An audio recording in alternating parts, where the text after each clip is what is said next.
Sutra teratai yang menakjubkan. Bab 20, Bodhisattva Sadapaributta.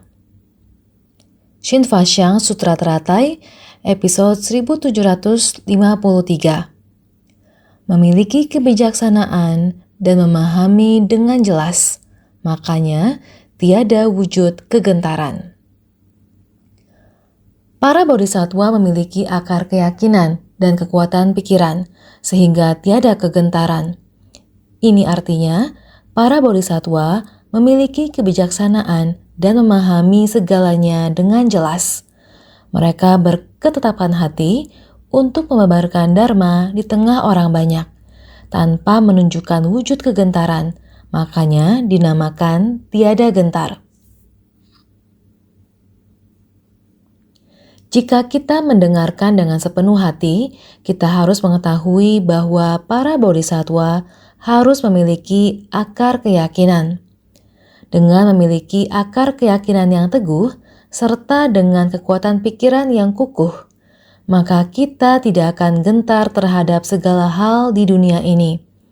Karena batin kita polos tanpa noda, perilaku yang tidak menyimpang, maka tubuh dan batin kita menjadi ringan dan tenang.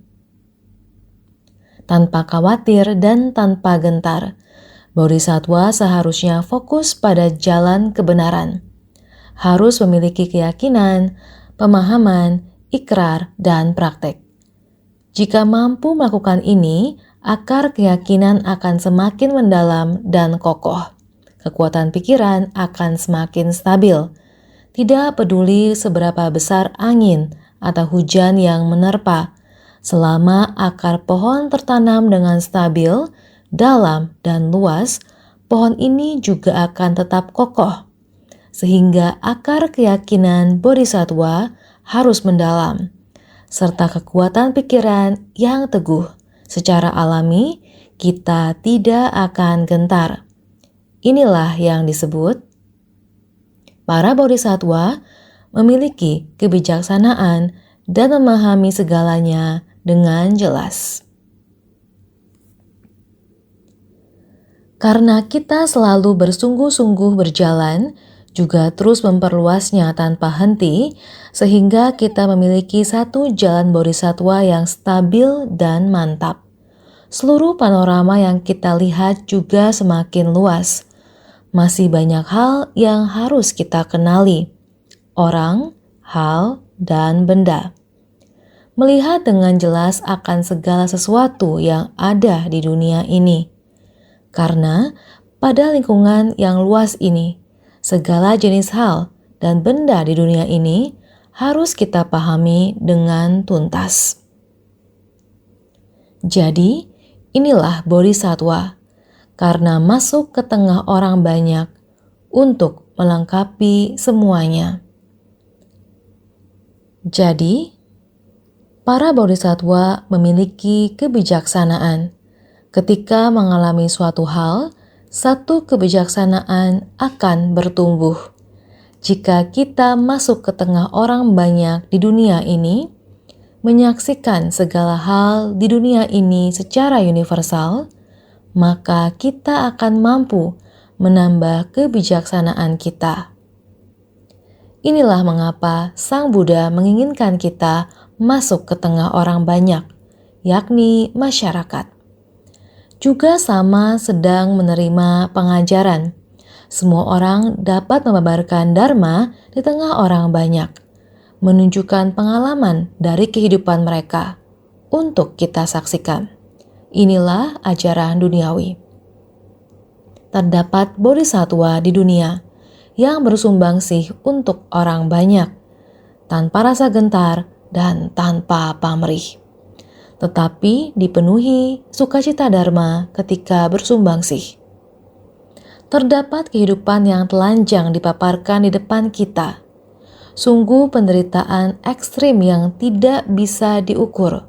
Seperti beberapa tahun yang lalu, tahun 2017, terjadi sebuah badai taufan Harvey di Texas, Amerika Serikat. banyak negara pada Amerika bagian tengah dan selatan yang dilanda bencana alam. Di dalamnya terdapat sebuah negara yang disebut Sint Maarten, bagian dari Belanda. Sint Maarten bukanlah negara yang besar, akan tetapi sangat indah, namun sangat miskin. Pada tempat tersebut terdapat sepasang suami istri Bodhisattva Ceci. Sang istri bertemu dengan Ceci pada tahun 2002. Ketika kembali ke Sint Maarten, dia menggarap secara diam-diam melakukannya. Sang suami menanggapi pekerjaan istrinya, Baretaufan Isma, pada tahun 2017. Kami mengetahui tempat tersebut dengan benar, bahwa terdapat sebuah benih yang matang. Mereka mewakili kita untuk membagikan beras pada tempat tersebut, terutama karena mereka memiliki sebuah toko roti. Pada saat itu, seluruh negeri tersebut mengalami kerugian. Kerusakan yang disebabkan oleh badai taufan tersebut sangat besar. Listrik juga padam. Tiada listrik, tiada air, tiada bahan makanan. Apa yang harus dilakukan? Mereka mengeluarkan semua barang dari gudang. Semua barang yang mereka buat di toko roti, hasil itu kemudian dijadikan pasokan untuk lokasi bencana. Mereka memberikan semua yang mereka punya. Seluruh benda tersebut diberikannya dengan demikian. Mereka bersungguh-sungguh dalam melakukan pekerjaan Ceci. Ini adalah mereka ketika bekerja bersama yang disebut dengan Ceci. Setiap orang yang mendapatkan barang ini akan berterima kasih kepada Ceci. Dalam kurun waktu tersebut, kami juga mengirimkan beras dari Taiwan untuk mereka. Pada saat yang sama, semua beras tersebut mulai dikeluarkan untuk dibagikan. Mereka harus mendistribusikannya kembali. Jika tidak, korban bencana yang begitu banyak, sedangkan jumlah beras sangat terbatas. Sehingga mereka harus mengemasnya kembali, membuka kemudian mengemasnya kembali, agar setiap orang menerima bahan makanan pada saat pembagian beras. Mereka menggunakan cangkir yang besar, kemudian mengukur beras menggunakan cangkir besar tersebut. Ketika mereka memberikannya kepada korban bencana, pada cangkir pertama harus mengingat untuk bertutur kata yang baik. Pada cangkir pertama ini mulai memberikan pengajaran. Pada saat cangkir beras kedua harus berpikir dengan niat yang baik. Pada saat cangkir beras ketiga, tangan melakukan yang benar. Ini disebut sebagai 3 cangkir beras yang baik. Ketiga cangkir beras ini adalah 3 cangkir besar beras. Demikianlah metode yang mereka gunakan. Baik dalam perkataan, bersumbangsih adalah mengajar dan mendidik. Ini adalah metode yang baik. Ini disebut sebagai bodhisattva. Orang-orang negara itu tidak memahami ajaran Buddha. Mereka menggunakan tindakan. Ini adalah dharma yang diajarkan oleh Sang Buddha. Dimanapun terjadi bencana, bodhisattva akan muncul di tempat itu.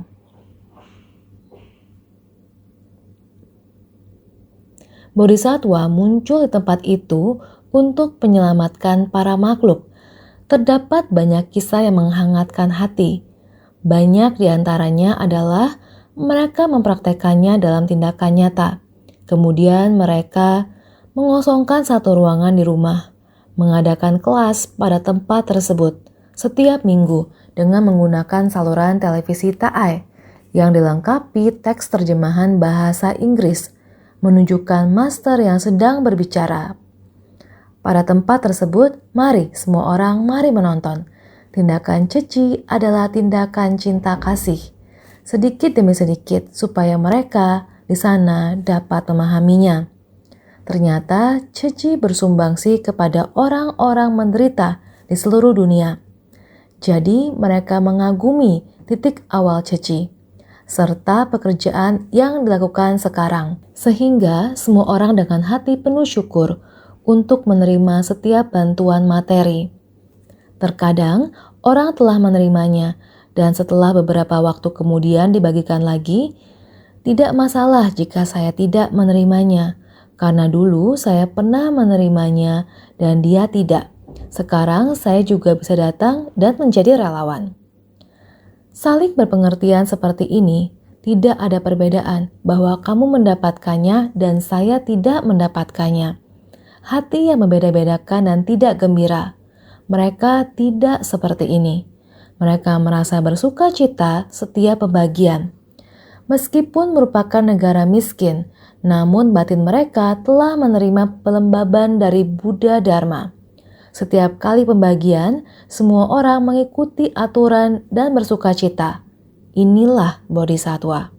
Bodhisattva memiliki akar keyakinan yang sangat dalam. Mereka sendirian di pulau itu untuk melakukan ceci, tidak pernah menyerah. Terkadang di Taiwan jika kita mempunyai beras untuk dibagikan kepada mereka, batin mereka telah mempunyai rasa terima kasih. Kemudian membawa orang dan melakukan pekerjaan. Mereka sangat merasa sendirian. Saya sangat jarang menyebutkan Saint Martin, karena sangat jarang mendapatkan kabar dari mereka, sehingga tidak dapat menjangkaunya. Setelah sekian tahun, sepasang bodhisattva yang tinggal di sana, diam-diam memimpin sekelompok bodhisattva dengan susah payah. Sebenarnya kita belum menyebutkan jejak perjalanan mereka kemari. Ketika mendengar tentang mereka, batin akan merasa sangat malu dan tersentuh karena mereka, inilah bodhisattva, pada tempat yang memiliki sumber daya alam yang terbatas. Kebijaksanaan seperti apa yang mereka gunakan untuk membimbing mereka, agar mereka cukup ketika menerima sedikit, membantu semua orang agar tetap merasa sangat puas ketika menerima sedikit. Orang yang telah menerima dan tidak kebagian lagi juga memiliki jasa kebajikan dari turut bersuka cita. Penduduk tempat tersebut merasakan ceci telah berada pada tempat tersebut. Dia membuat mereka merasakan kehangatan. Ini adalah bagaimana bodhisattva mengajar dan membimbing para makhluk, karena sebab dan kondisi mereka berada pada tempat itu. Karena sebab dan kondisi yang istimewa, mereka bertemu dengan ceci, menjalin jodoh dengan ceci, pindah kembali ke daerah asal mereka, berbagi benda materi dengan penduduk setempat, memberikan pengajaran sesuai dengan sebab dan kondisi. Inilah yang disebut sebagai kebijaksanaan. Sehingga para bodhisattva memiliki kebijaksanaan dan memahami segalanya dengan jelas. Mereka berketetapan hati untuk memebarkan dharma di tengah orang banyak. Ini adalah hasil dari arah kehidupan mereka yang telah ditentukan demi semua makhluk. Pasangan ini telah melakukannya selama bertahun-tahun. Sang istri bersungguh-sungguh melakukannya. Sang suami bersungguh-sungguh mendukungnya. Sekarang, anak-anak telah bertumbuh dewasa. Semua orang sangat baik hati. Anak-anak memberitahu orang tua mereka, kalian hendaknya fokus melakukan pekerjaan ceci. Juga jangan khawatir tentang bisnis. Kami akan mengemban tanggung jawab tersebut. Mendengar informasi ini, kami ingin memberkati mereka. Sangat bersuka cita. Jalan para bodhisattva benar-benar telah terbentang dengan baik. Jalannya stabil dan luas. Relawan setempat juga telah bertambah dewasa. Negara ini sangat miskin, tetapi lingkungan alamnya sangat indah.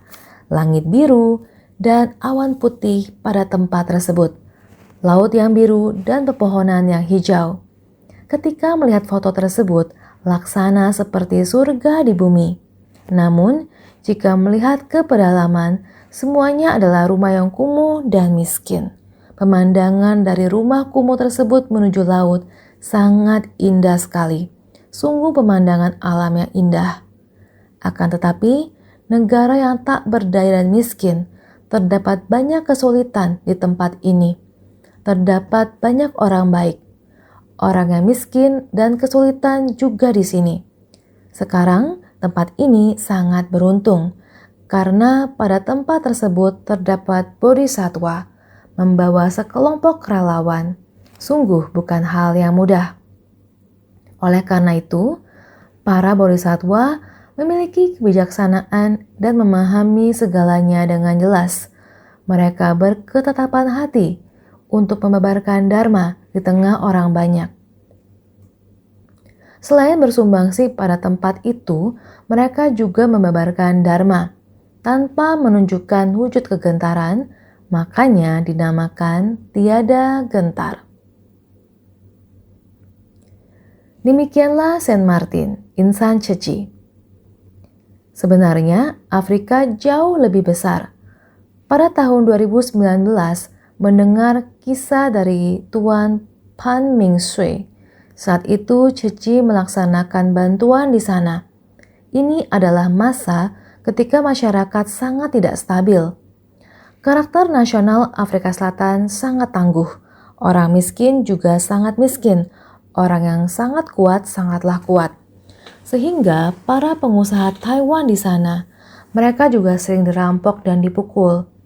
Akan tetapi, jalinan jodoh mereka berada pada tempat itu.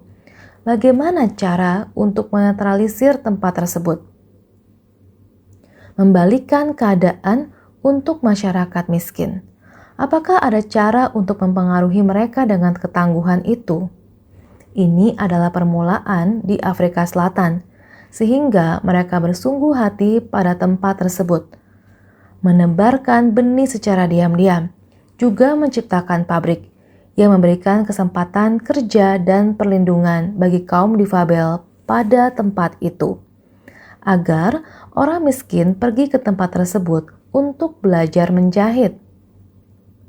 Kelompok pengusaha Taiwan tersebut menyumbangkan banyak sekali mesin jahit untuk para ibu rumah tangga, membimbing mereka ketika dikumpulkan seperti sebuah pabrik, supaya mereka belajar menjahit. Dalam kurun waktu tersebut, insan Ceci juga kebetulan memiliki pabrik tekstil, pabrik pakaian jadi. Produk yang dicetak menggunakan warna yang salah. Mereka menyingkirkan barang tersebut. Mereka membersihkan seluruh gudang, baik produk yang bergaris dan banyak warna yang memiliki kekurangan, semuanya disingkirkan, diberikan kepada Ceci. Ceci mengirimkan satu demi satu kontainer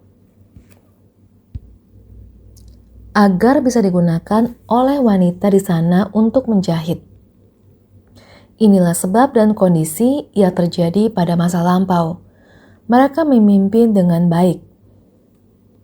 Terdapat seorang pengusaha Taiwan, Chang Min Hui, Tuan Fang, Tuan Lim, dan Tuan Pan. Mereka semua berada pada tempat itu. Sekelompok bodhisatwa membangkitkan hati untuk saling bekerja sama. Kekuatan yang dikumpulkan oleh semua orang dibagi dan kerja secara terpisah. Tuan Pan terus memimpin penduduk setempat, mengajarkan mereka cara melakukan berbagai hal dan membagi pekerjaan. Sebagian fokus kepada pendidikan, mencari cara untuk bagaimana mengajar anak-anak. Sekarang kita bisa menjemputnya. Dulu kami membantu mereka untuk masuk ke sekolah dasar. Sekarang mereka kembali ke Taiwan untuk meneruskan jenjang perguruan tinggi. Waktu berlalu dengan cepat. Jika dijelaskan sebab dan kondisi kita dengan Afrika Selatan sangat panjang. Jangan melupakan tahun itu, orang itu, dan sekelompok orang itu. Terus menuntun orang lain. Tuan Pan terus membimbing relawan lokal Afrika Selatan, membimbing mereka hingga mereka menjadi benih-benih lokal yang matang. Sekelompok benih yang matang ini dikirim ke bagian timur, barat, dan tengah Afrika, terus-menerus berkembang. Di negara-negara pada benua Afrika, Pada tahun 2019, saya bertanya, berapa negara bagian yang telah kita kunjungi di Afrika? 9 negara. Di antara negara-negara tersebut, yang paling berjodoh adalah Namibia, Eswatini, Afrika Selatan, Zambia, dan lainnya. Afrika Selatan adalah markasnya. Dari sana kami terus bergerak keluar, menciptakan banyak kisah di berbagai negara yang kami kunjungi. Semuanya sangat miskin. Setiap negara lebih miskin dan lebih melarat dari negara lainnya. Oleh karena itu, mereka yang menciptakan berkah di tempat itu dengan memberikan manfaat bagi mereka yang hidup dalam kemiskinan, dan jumlah orang yang terbantu tak terhitung jumlahnya. Ada begitu banyak kisah yang bisa dibagikan. Misalnya, orang-orang yang menerima bantuan di sana. Mereka yang mendapat bantuan sangat berterima kasih. Mereka semua bisa mengatakan satu kalimat, Tuhan mengutus malaikat kepada kami.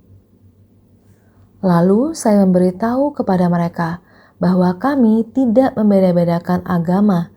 Kita tidak menolak agama lain, namun kita juga harus memperjelas ajaran agama kita sendiri. Dan kita harus mulai menampakkannya. Sang Maha Sadar di seluruh alam semesta telah melihat penderitaan hidup di dunia ini dan juga menyadari kontradiksi serta ketidakkekalan kehidupan manusia. Oleh karena itu, beliau mencari kebenaran sejati, memahami prinsip kebenaran di balik segala penderitaan di dunia ini, serta bagaimana cara menyelamatkan manusia darinya. Oleh karena itu, beliau melatih diri dan menerobos berbagai macam kontradiksi duniawi, serta memahami kebenaran sejati dari segala sesuatu di alam semesta. Kemudian melihat kembali, yaitu untuk membabarkan dharma kepada manusia di dunia. Sang Maha Sadar ini adalah manusia yang nyata, yang lahir lebih dari 2000 tahun yang lalu di India, yang kini dikenal sebagai Nepal. Seorang pangeran, terdapat tahun, bulan untuknya lahir ke dunia, menjalani kehidupan manusia yang sesungguhnya, mati diri, tercerahkan dengan prinsip kebenaran sejati, membabarkan prinsip kebenaran sejati kepada semua orang, bukan memerintahkan semua orang untuk memberi hormat dan meminta. Ini bukan hanya persoalan meminta dan memberi hormat, tetapi memberikan kita sebuah metode bagaimana untuk menerobos kemiskinan pada batin Anda. Batin setiap orang adalah miskin. Aksara miskin ini ketika tidak dituliskan dengan baik disebut sebagai serakah. Untuk menuliskan aksara serakah, jika ditulis salah sedikit menyerupai aksara miskin, sebab dari miskin adalah keserakahan. Karena keserakahan dan ketidakpuasan kita menjadi miskin. Maka ini adalah perbedaan yang sangat kecil yang merujuk kepada batin kita yang terjebak, sehingga tidak bisa membuka hati untuk melihat prinsip sejati. Maka menjadi kebingungan pada ruang ini.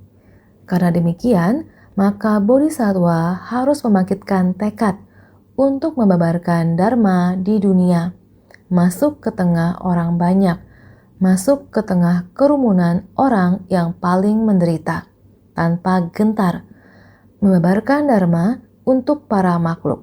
Tidak peduli seberapa kuat negara tersebut, tidak peduli seberapa miskin dan kotor negara tersebut. Panasnya mencapai 40 derajat Celcius, dingin yang mencapai -6 hingga 7 derajat Celcius. Pada tempat yang sama, bagaimana untuk menetap pada tempat tersebut? Di manakah tempat berlindung dari panas dan hujan? Hanya dengan lembaran seng. Atap dan dindingnya terbuat dari lembaran seng. Sebuah keluarga yang tinggal pada 3 atau 4 meter persegi. Kemiskinan yang tidak memiliki apapun. Coba Anda pikirkan, pada saat mereka kedinginan, apa yang harus mereka kenakan untuk menjaga kehangatan? Pada cuaca yang panas, bagaimana bernaung? Kemanakah mereka harus bernaung untuk menghindari terik? Sangat menderita. Jadi, harus membuat mereka memahami mengapa mereka tinggal di tempat yang begitu miskin. Ini adalah sebab dan kondisi, sehingga ketika membawa Buddha Dharma ke dalam, mereka sekarang sudah mengetahui hukum sebab akibat. Sekarang kita harus menciptakan berkah. Jadi, orang-orang yang sangat miskin berusaha keras untuk keluar dari lingkungan mereka. Satu persatu, mereka menceritakan orang tentang ceci. Mereka meminta orang satu persatu untuk menyumbangkan koin, mengumpulkan koin satu persatu. Totalnya hanya bernilai beberapa sen. Inilah bagaimana dia menggalang dana. Saat mereka berjalan, orang-orang mengutuk mereka dari belakang. Ia sama seperti Bodhisattva Sada Paributa. Ketika orang mengumpatnya, ia tidak peduli. Ia hanya tahu bahwa orang-orang miskin membutuhkan dana yang mereka kumpulkan sedikit demi sedikit. Setelah mereka kumpulkan, apa yang mereka beli? Mereka membeli air, gula, garam, dan beras. Sedikit demi sedikit, mereka pergi membagikan bantuan kepada orang yang membutuhkan. Ini sungguh tidak mudah. Bertanya kepadanya, mengapa? Demi Ceci. Ceci melakukan demikian. Saya belajar dari Ceci. Ini benar-benar menunjukkan bahwa tujuan mereka adalah tepat. Melakukan kegiatan Ceci, menggalang dana sedikit demi sedikit dengan sulit dan dimarahi orang. Karena ia juga memiliki beberapa anak yang di rumah memiliki keterbatasan fisik, yaitu kelumpuhan otak. Tetapi uang yang ia galang tidak digunakan untuk anaknya. Memasak nasi untuk anaknya. Dana yang digalang untuk membeli minyak, garam, dan beras untuk diberikan kepada orang yang sangat miskin. Saya merasa bahwa ini adalah semangat Bodhisattva dunia. Sampai bab Bodhisattva Sada Paributa ini, kita bisa merasakan bahwa ini adalah Bodhisattva Sada Paributa. Datang untuk menginspirasi kita semua. Orang kaya melihat bagian sutra ini, Anda akan merasa bahwa dalam sutra ini, Bodhisattva sudah berada di dunia.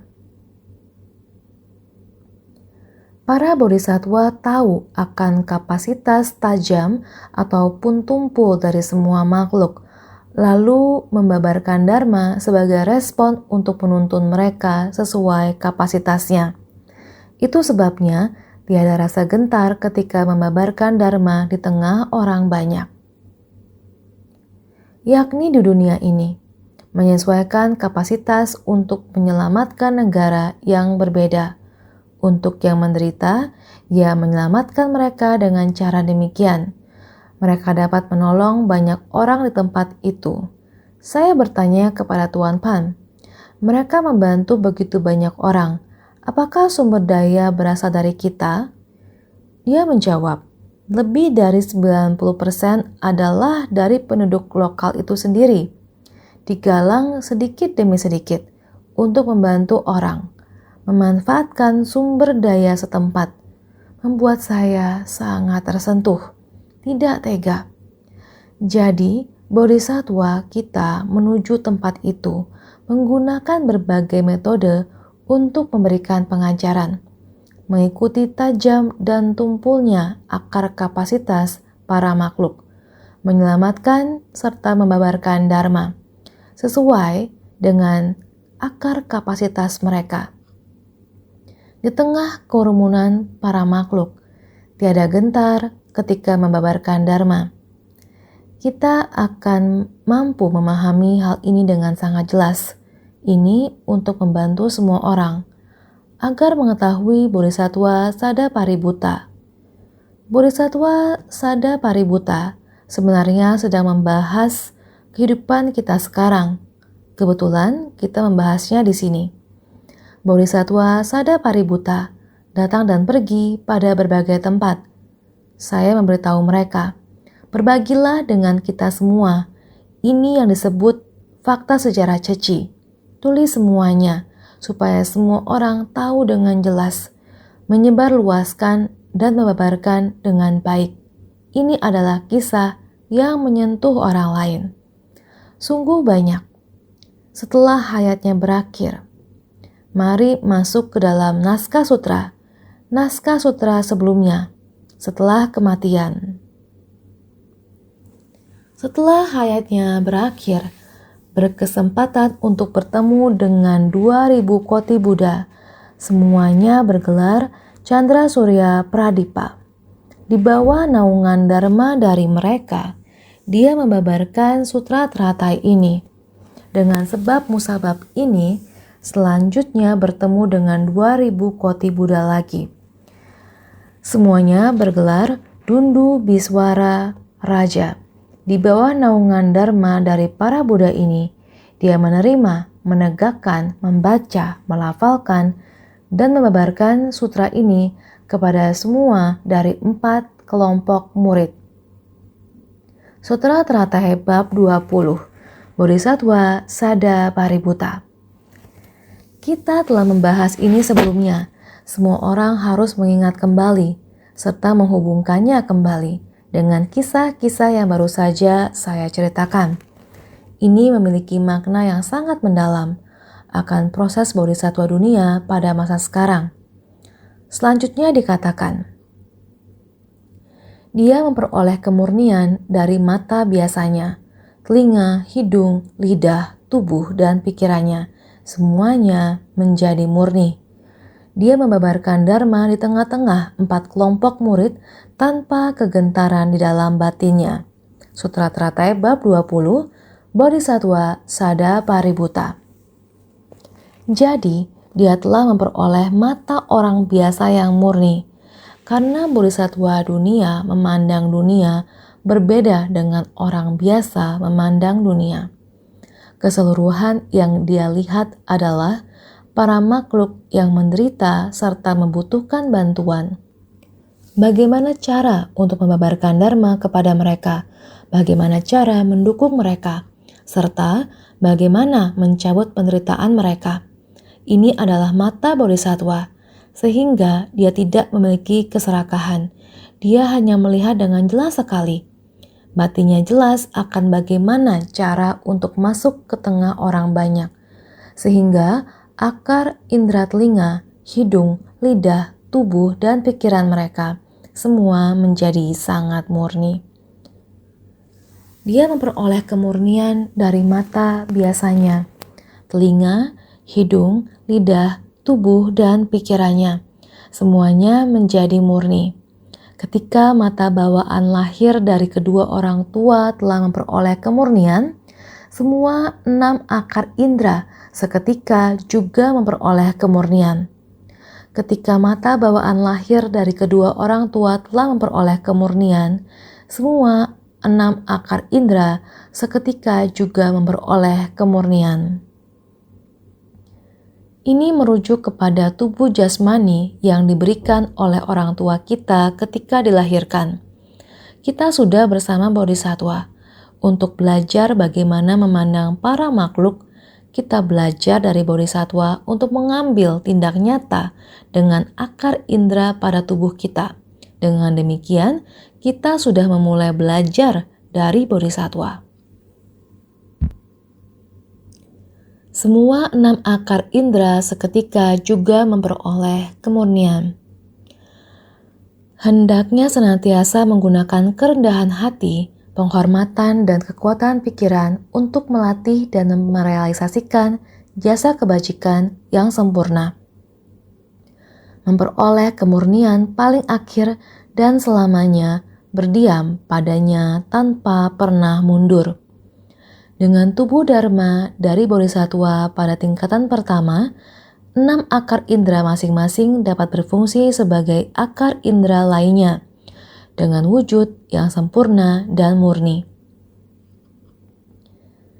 Hendaknya senantiasa menggunakan kerendahan hati, penghormatan, dan kekuatan pikiran untuk melatih dan merealisasikan jasa kebajikan yang sempurna, yakni dengan sikap bodhisattva sada paributta, dengan kerendahan hati, penghormatan, akar keyakinan, dan kekuatan pikiran, senantiasa bersungguh hati melatih diri.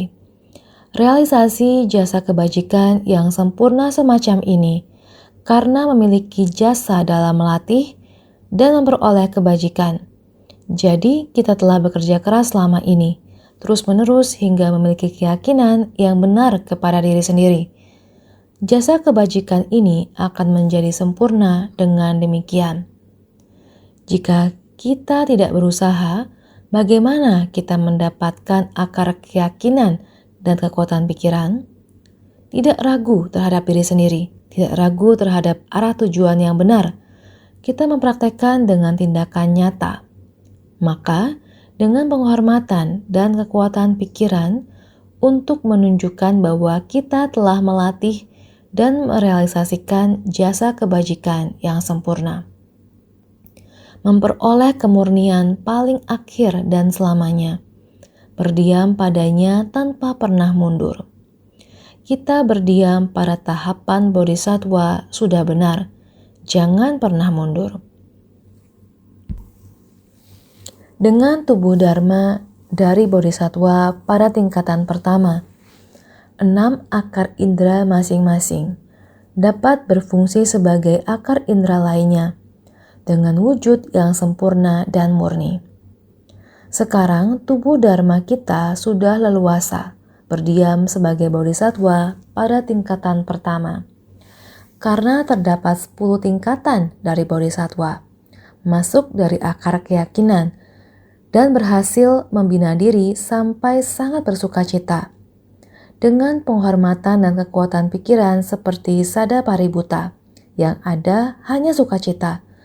Bagaimanapun saya dimarahi, saya dipukuli, karena saya memiliki keyakinan Anda sekalian pasti akan mencapai kebudaan.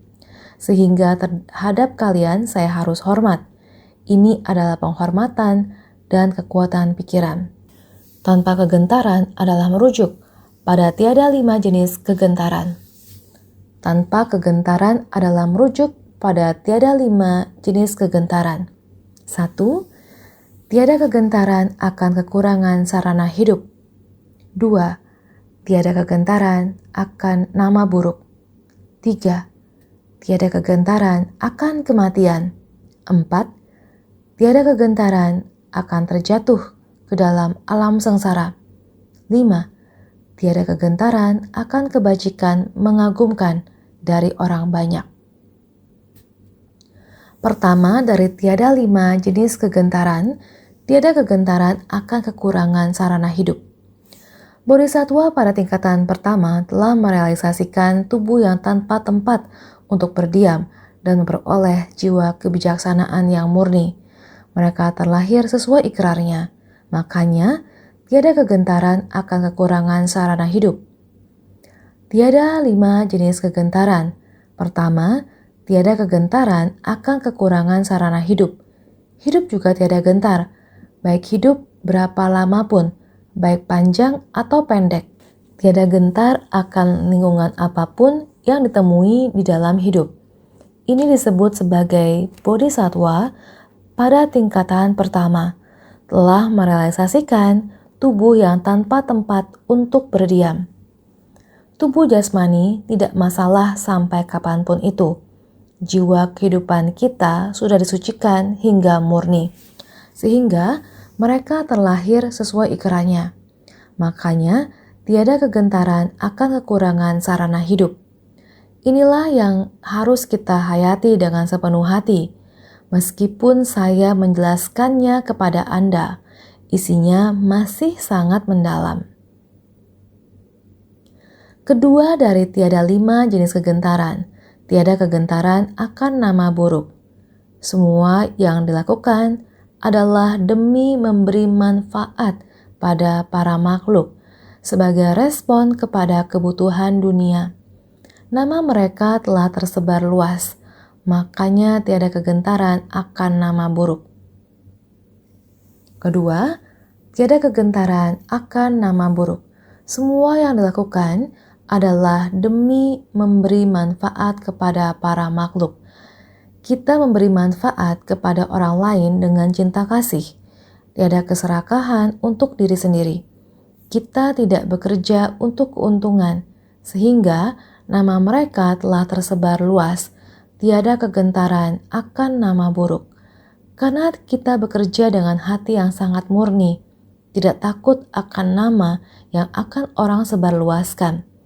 Kita memiliki keyakinan pada diri sendiri. Ketiga dari tiada 5 jenis kegentaran. Tiada kegentaran akan kematian. Tubuh Dharma dari Bodhisattva berdiam selamanya. Pada dasarnya tiada datang atau pergi. Dikarenakan bebas dari pandangan aku, bagaimana mungkin memiliki wujud tubuh jasmani dari kehidupan lampau, sekarang dan mendatang? Makanya tiada kegentaran akan kematian.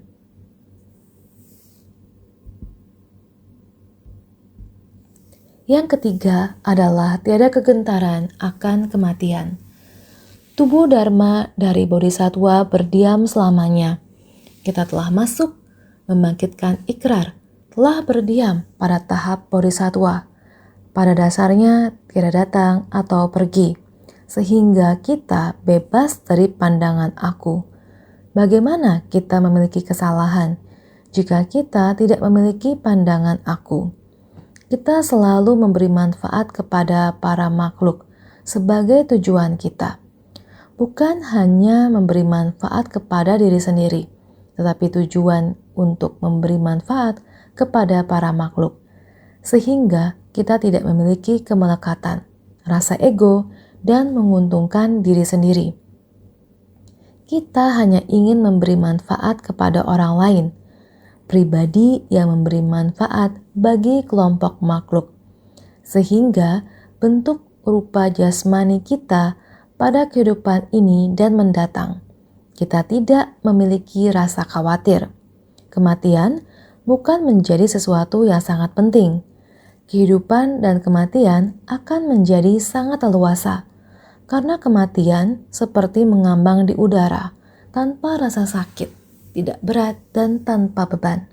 Mengambang dengan leluasa yang demikian. Kondisi tersebut sungguh indah, sehingga kita tidak perlu takut untuk mati, tidak perlu takut untuk terlahir. Selama kita melakukannya dengan baik, kita akan terlahir mengikuti ikrar kita. Keempat dari tiada 5 jenis kegentaran. Tiada kegentaran akan terjatuh ke dalam alam sengsara.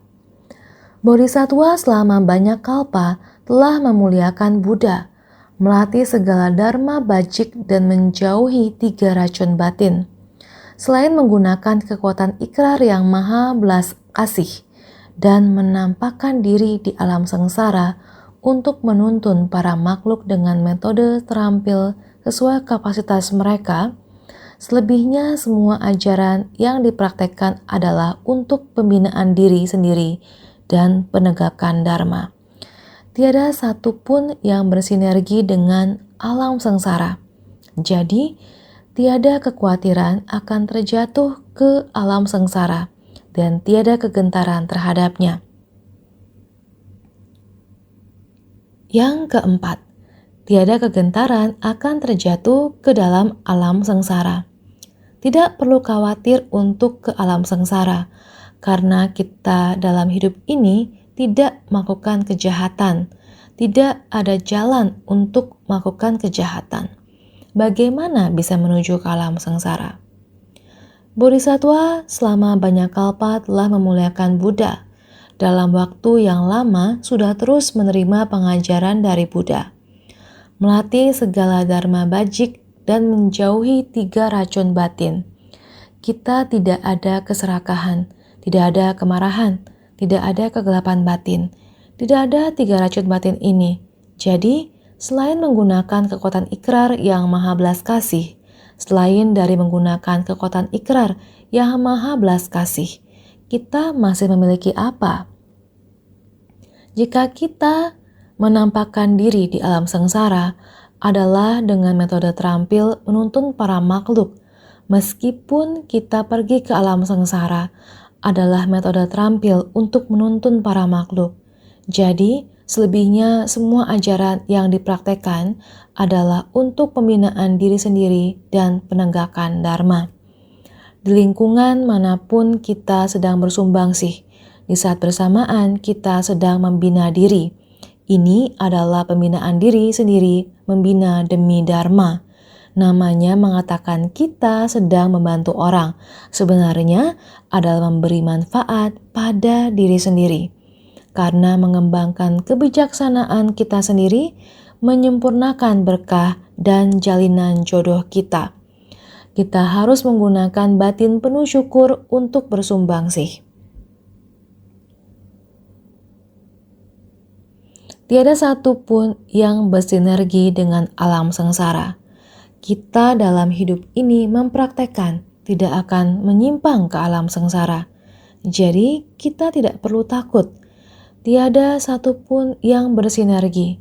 Tidak akan ada kaitan dengannya. Jadi tiada kekhawatiran akan terjatuh ke alam sengsara. Tidak perlu khawatir, tidak perlu risau. Tiada kegentaran. Kelima, dari tiada 5 jenis kegentaran, tiada kegentaran akan kebajikan mengagumkan dari orang banyak.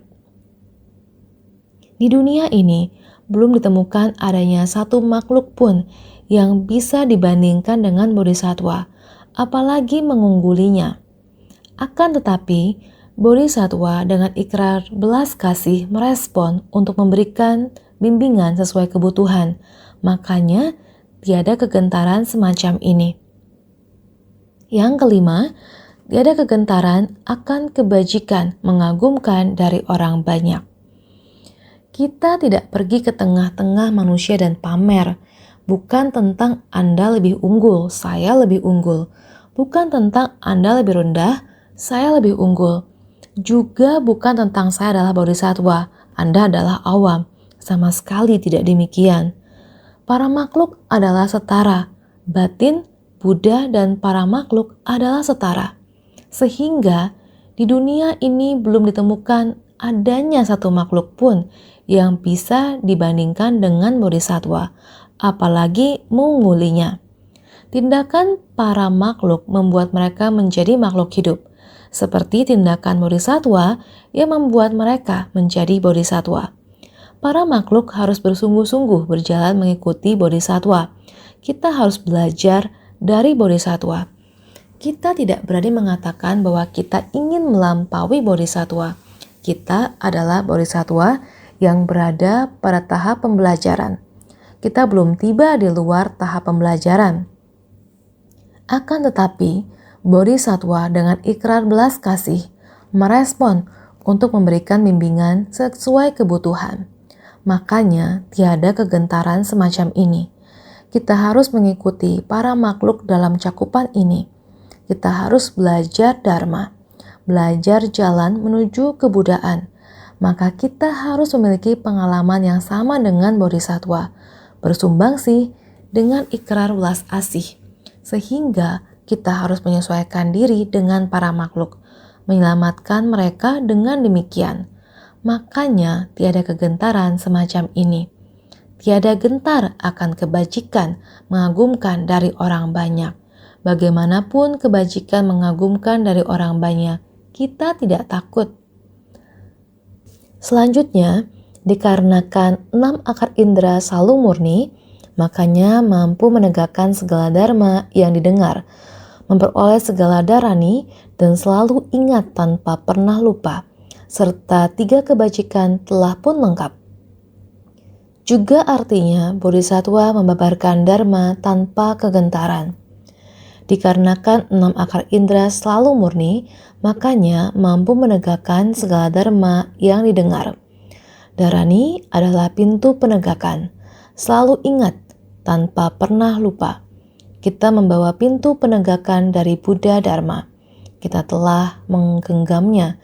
Kita harus senantiasa mengingat prinsip kebenaran terdapat pada pintu penegakan. maka kita tidak boleh lupa. 3 kebajikan telah pun lengkap. Juga artinya Bodhisattva membabarkan Dharma tanpa kegentaran. Dia membabarkan Dharma di tengah-tengah 4 kelompok murid tanpa kegentaran di dalam batinnya, dikarenakan tidak melihat lingkungan dengan jelas, batin penuh dengan ketakutan.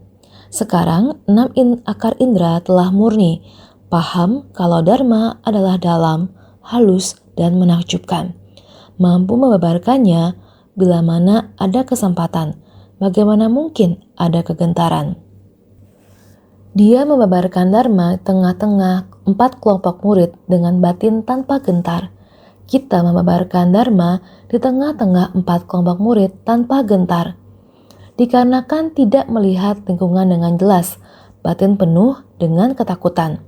Karena jika kita tidak dapat melihat arah tujuan kita dengan jelas, batin kita akan takut. Jika kita dapat melihat arah tujuan kita dengan jelas, batin kita tidak akan takut.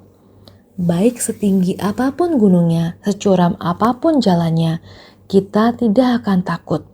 Akan tetapi, jika kita tidak dapat melihatnya, kita akan takut. Semakin tinggi, semakin berbahaya ketika jatuh. Sehingga kita harus melihatnya dengan jelas. Sekarang, 6 akar indera telah murni, paham kalau Dharma adalah dalam, juga halus dan menakjubkan, sehingga mampu membabarkannya bila mana ada kesempatan. Bagaimana mungkin ada kegentaran? Tidak ada kegentaran sama sekali. Sehingga hadirin sekalian, dengan sungguh dan benar, Dharma, untuk menjelaskan kata yang sederhana, juga sangat sulit.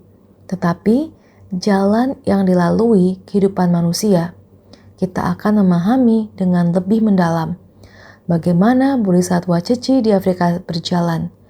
Bagaimanapun kesulitannya, mereka memiliki upaya, selangkah demi selangkah, terlepas dari kondisi yang sulit. Ini merujuk kepada kesulitan dan kemiskinan pikiran. Orang yang masih miskin, akan tetapi batin mereka tidak memiliki kondisi batin yang sulit. Mereka dapat membantu orang lain. Di antara mereka terdapat banyak kisah kehidupan.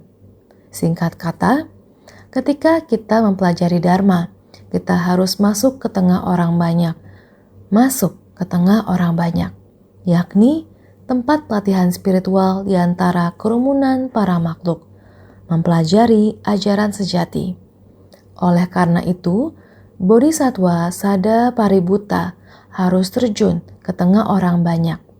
Semua orang harus bersungguh hati, senantiasa bersyukur. Jalan yang ditapaki Bodhisattva Ceci, pengalaman yang diceritakan kembali, semua bisa kita gunakan. Dapat melihat begitu banyak bodhisattva sebagai suri tauladan. Batin penuh syukur harus senantiasa ada, setiap saat harus senantiasa lebih bersungguh hati.